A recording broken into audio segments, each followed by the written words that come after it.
इतिहास साक्षी है कि पुण्य भूमि भारत की गाथा भारत की अस्मिता, गौरव और राष्ट्रीय स्वाभिमान के लिए विदेशी आक्रांताओं से संघर्ष की महान गाथा है। बर्बर आक्रांताओं ने भारत की आत्मा पर चोट करने और भारत का अपमान करने के लिए हमारी संस्कृति और आस्था के केंद्रों को उद्ध्वस्त किया।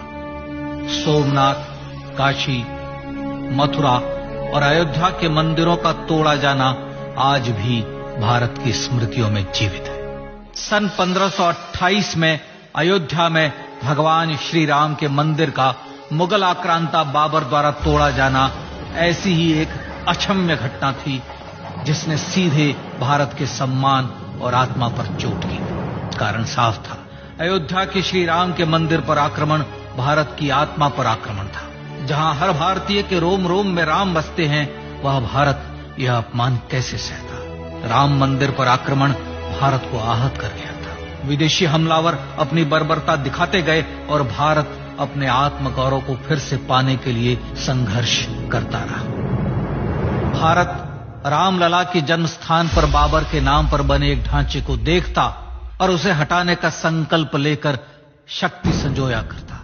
हिंदू समाज आत्मसम्मान के रण में डटा रहा और लगातार हमलावरों द्वारा बनाए गए बाबरी ढांचे को हटाने के लिए लड़ता रहा। सरयू कई बार रक्त से लाल हुई। कभी स्थानीय शासकों ने तो कभी साधु संतों और राम भक्तों ने राम जन्मभूमि की मुक्ति के लिए अपने प्राणों की आहुति दी। 74 बार युद्ध हुए। हम कुछ मोर्चे हारे, पर रण जीतने का संकल्प कभी कम नहीं हुआ। हिंदू समाज तलवारों से रक्त रंजित हुआ, पर उसने हार नहीं मानी। उसका संकल्प अजेय था। 15 अगस्त 1947 को देश की आजादी के साथ सैकड़ों सालों से चले आ रहे इस संघर्ष में नई ऊर्जा और एक नया मोड़ आया। अचानक 23 दिसंबर 1949 को बाबरी ढांचे में श्री राम लला प्रकट हुए। हजारों राम भक्त दर्शन के लिए उमड़ पड़े। तत्कालीन प्रधानमंत्री पंडित जवाहरलाल नेहरू ने उत्तर प्रदेश सरकार को श्री राम लला को विवादित ढांचे से हटाने का आदेश दिया। उत्तर प्रदेश सरकार ने अयोध्या के कलेक्टर को यह काम दिया और यह निर्देश भी कि जरूरत पड़ने पर वे बल का प्रयोग भी करें। अयोध्या के कलेक्टर ने सरकार को उत्तर दिया कि यह नरसंहार के बिना संभव नहीं है, और फिर भी वह ऐसा चाहती है तो किसी दूसरे कलेक्टर से यह काम करवा ले। परिणाम स्वरूप रामलला की मूर्ति वहीं विराजमान रही। विवादित ढांचे को बंद कर दिया गया। केवल पुजारी को सेवा अर्चना के लिए भीतर जाने की अनुमति थी। फिर भी राम भक्त विवादित ढांचे के बाहर से प्रभु श्री राम की आराधना करते रहे। भारत के हिंदू समाज के लिए चुनौतियां और बढ़ गई। मामला अदालत में गया। विपक्षी दलों द्वारा अदालत में भगवान श्री राम के अस्तित्व पर सवाल उठाए गए। उनके अयोध्या में ही जन्म लेने का प्रमाण मांगा गया। भारत का जनमानस अब आहत हो उठा था। आजाद भारत में भी हिंदू समाज को अपनी आस्था और श्रद्धा के लिए संघर्ष करना पड़ रहा था। चुनौतियों के इस समय में सन 1984 में विज्ञान भवन दिल्ली में विश्व हिंदू परिषद ने धर्म संसद का आयोजन किया। इस संसद में देश भर के संतों ने राम जन्मभूमि की मुक्ति के लिए आह्वान किया और राम जन्मभूमि मुक्ति यज्ञ समिति का गठन किया।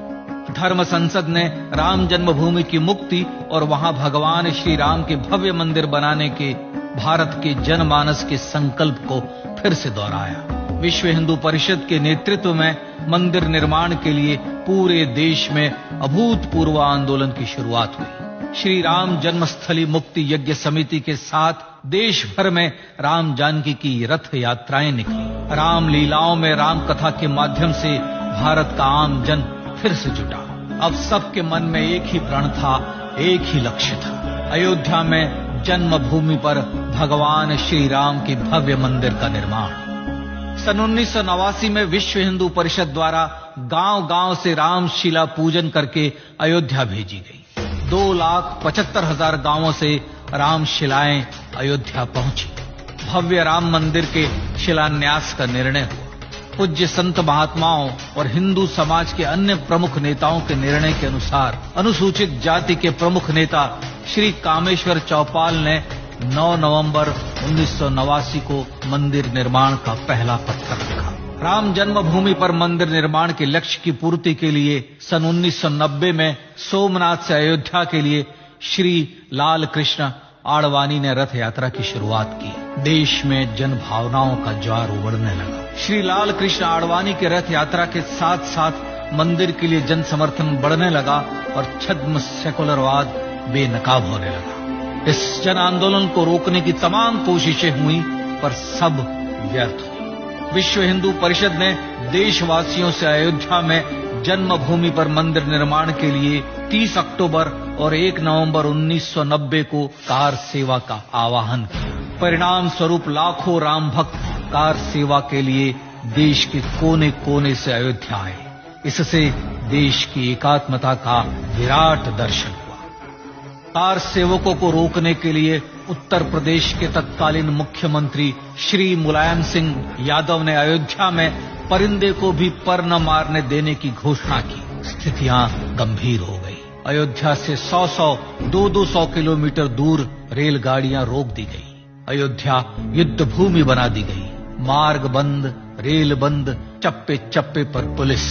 अयोध्या सैनिक छावनी में बदल गई। राम नाम पर ऐसी पाबंदी कि अर्थी ले जा रहे लोगों तक को रोका गया क्योंकि वे राम नाम सत्य कह रहे थे। लेकिन सैकड़ों किलोमीटर की यात्रा कर कार सेवक अयोध्या पहुंचने लगे। राम के गीत गाते, होठों पर हंसी और पांव में छाले लिए राम काज के लिए राम भक्त देश विदेश से अयोध्या पहुंच ही गए। कार सेवकों पर गोलियां चली। अनेक कार सेवक शहीद हुए। आजाद भारत में जन्मभूमि पर राम मंदिर के लिए कार सेवकों ने फिर एक बार अपना बलिदान दिया, पर कार सेवकों ने विवादित ढांचे पर भगवा फहरा ही दिया और इस तरह कार सेवा सफल हुई। श्री राम जन्मभूमि आंदोलन ने भारत की सुप्त आत्मा को झकझोर कर जगा दिया था। विश्व हिंदू परिषद ने फिर एक बार 6 दिसंबर 1992 को कार सेवा का आह्वान किया। राम भक्तों को कार सेवा करने देने के लिए अदालत में प्रार्थना की गई, पर अदालत ने कोई निर्णय नहीं दिया। परिणाम स्वरूप बौद्ध, जैन, सिख, स्वामीनारायण संप्रदाय, गायत्री परिवार, हर पंथ मत विचार के हिंदू एकत्र हो गए। छूत अछूत का भेद मिटा, जाति की पहचान मिटी। हम सब हिंदू, हम सब सिंधु बन गए। राम सिंधु में ज्वार उठा और देखते ही देखते 6 दिसंबर 1992 को श्री राम जन्मभूमि से बाबरी ढांचा सदा के लिए हट गया।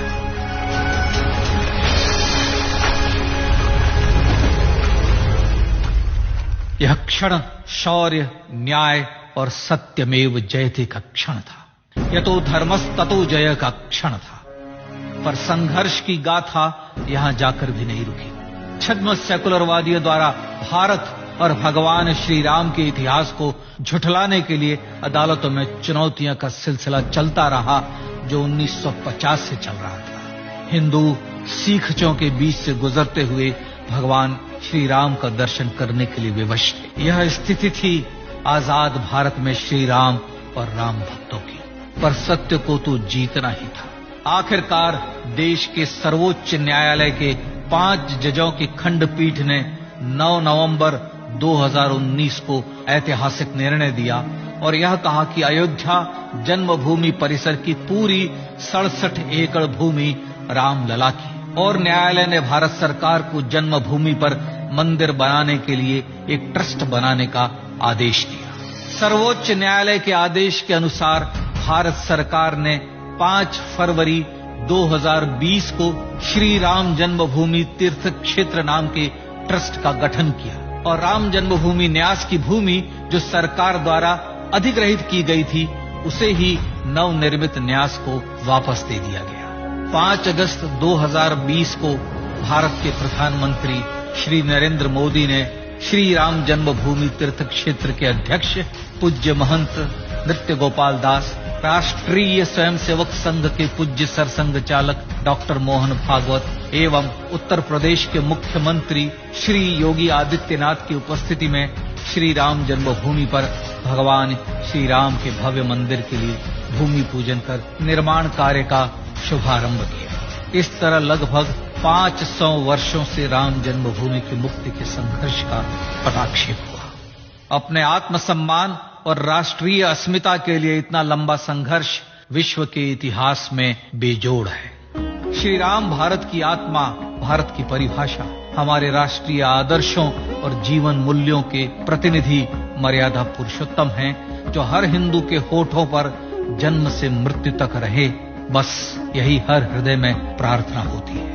राम भारतीय राष्ट्रीय स्वाभिमान और आसेतु हिमालय से समुद्र पर्यंत तक जन जन को एकात्मता के बंधन में बांधने वाले रक्षा सूत्र है। अयोध्या स्थित श्री राम जन्मभूमि पर बाबर का हमला वास्तव में भारत के स्वाभिमान और राष्ट्रीयता पर हमला था। प्रधानमंत्री श्री नरेंद्र मोदी द्वारा श्री राम जन्मभूमि पर राम मंदिर का पुनः निर्माण न केवल बाबरी मानसिकता का पराभव है, बल्कि संपन्न, सुखी, सुसंस्कृत, सर्वशक्ति संपन्न स्वराष्ट्र का सूर्योदय भी है। यह उस राम राज्य की दिशा में वह कदम है जिसकी अभिलाषा राजेंद्र चोल, कृष्णदेव राय, छत्रपति शिवाजी महाराज से लेकर महात्मा गांधी तक ने की थी। अयोध्या में जन्मभूमि पर भगवान श्री राम का मंदिर न सिर्फ राष्ट्रीय गौरव होगा, बल्कि वह श्री राम के आदर्शों का राष्ट्र मंदिर होगा। अब वह महान संकल्प पूरा होने जा रहा है। आइए इस राम यज्ञ, राष्ट्र यज्ञ में जिन ज्ञात और अज्ञात भारतीयों ने अपनी आत्माहुति दी है, उनका पुण्य स्मरण कर उन्हें श्रद्धांजलि दी।